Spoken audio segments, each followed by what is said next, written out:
আসসালামু আলাইকুম ভিউয়ার্স, আজকে আম্মু বানিয়েছে একটা ইউনিক রেসিপি, বলতে পারেন শর্টকাটে বিরিয়ানি আর কি। আর বিরিয়ানিটা বানিয়েছিল আম্মু সয়াবিন দিয়ে। খেতে কিন্তু অনেক মজা হয়েছিল। কাউকে যদি আপনারা খেতে দেন তাহলে তাই বুঝতেও পারবে না যে এগুলো সয়াবিন নাকি চিকেন, একদম চিকেনের মতো লাগছিল। তো আম্মু গতকাল রাতে কতগুলো আলু রান্না করেছিল, মাংসের আলু। তো মাংসের আলু কিছুটা ছিল আর কিছুটা ঝোল ছিল, ওই মাংসের আলুটাই রান্না করছিল, যেহেতু শর্টকাটে রান্না করে ফেলবে তাই। তো এই ডেক্সিটাতে নিয়ে আলুগুলোকে টুকরো করে নিচ্ছে, টুকরো করে সেখানে দিয়ে দিচ্ছে সামান্য পরিমাণ ডাল আর সামান্য পরিমাণ সয়াবিনগুলো কিন্তু আধা ঘন্টা ভিজিয়ে রাখতে হবে। ভিজানোর পর পানিগুলো একদম চিপিয়ে বের করে তারপর 2 টুকরো করে দিয়ে দিব। তারপরে এখানে সামান্য পরিমাণ বা বেশ কিছু পরিমাণ পানি দিতে হবে। আপনাদের ডাল যদি সিদ্ধ হতে বেশিক্ষণ সময় লাগে তাহলে কিন্তু বেশি করে পানি দিবেন, আর ডাল যদি খুব তাড়াতাড়ি সিদ্ধ হয়ে যায় তাহলে অল্প করে পানি দিলে হবে। তারপর ওগুলোকে রান্না করে নিব। ডাল ততক্ষণ রান্না করব যতক্ষণ না ডালগুলো সিদ্ধ হয়ে যায়, সয়াবিনগুলো একদম সিদ্ধ হয়ে যায়, পানিগুলো একদম কমে যায়। যতক্ষণ না কমে যাবে ততক্ষণ কিন্তু নাড়তে থাকতে হবে, না হলে কিন্তু ওগুলো নিচে দিয়ে লেগে যাবে। আর অবশ্যই চুলার জাল ছোট করে রাখবেন, এতে কিন্তু পুড়ে যাওয়ার সম্ভাবনা কম থাকবে।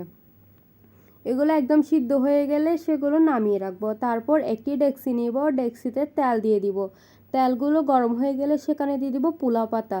পোলাও পাতা দিলে কিন্তু একটা দারুণ ফ্লেভার রিলিজ করে আর অনেক ভালো ঘ্রাণ আসে, তাই হচ্ছে আম্মু পোলাও পাতা দিছে। পোলাও পাতাগুলো হালকা পোড়া পোড়া ভাব চলে আসলে আম্মু সেখানে দিয়ে দিবে আদা রসুন বাটা। আপনারা চাইলে সাথে পেঁয়াজ বাটাও দিতে পারেন, তবে আম্মু স্কিপ করেছে। আদা রসুনের কাঁচা গন্ধটা দূর হয়ে গেলে সেখানে দিয়ে দিবেন ওই সিদ্ধ করা ডাল আর আলুর মশলাটা দিয়ে কিছুক্ষণ নেড়ে চেড়ে সেখানে দিয়ে দিবেন পরিমাণ মতো লবণ আর সামান্য পরিমাণ বিরিয়ানি মশলা দিলে ফ্লেভারটা কিন্তু খুব ভালো আসে। তারপর ওগুলো নেড়ে চেড়ে ভালো করে কষিয়ে নিয়ে সেখানে দিয়ে দিব ভাত দিচ্ছে যাতে শর্টকাটে রান্না হয়ে যায়, তাই আপনারা চাইলে কিন্তু চালও দিতে পারেন। চাল দিলে কিন্তু রান্না হতে প্রচুর সময় লাগবে, আর অবশ্যই গরম পানি দিয়ে চালগুলো রান্না করবেন, এতে কিন্তু খুবই মজা হবে।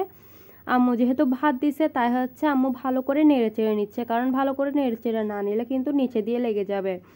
দেখেন একটু পানি পানি মনে হচ্ছে, এই পানিগুলো থাকবে না। চুলার ফ্লেমটা একদম লো করে দিয়ে কিছুক্ষণ ঢাকনা দিয়ে রেখে দিবে, যাতে পানিগুলো একদম ভাতের ভিতর ঢুকে যায়, মানে ভাত সোক করে নেয় একদম। দেখেন উপর দিয়ে তেল ভাসছে আর দেখতে কিন্তু খুবই সুন্দর লাগছে।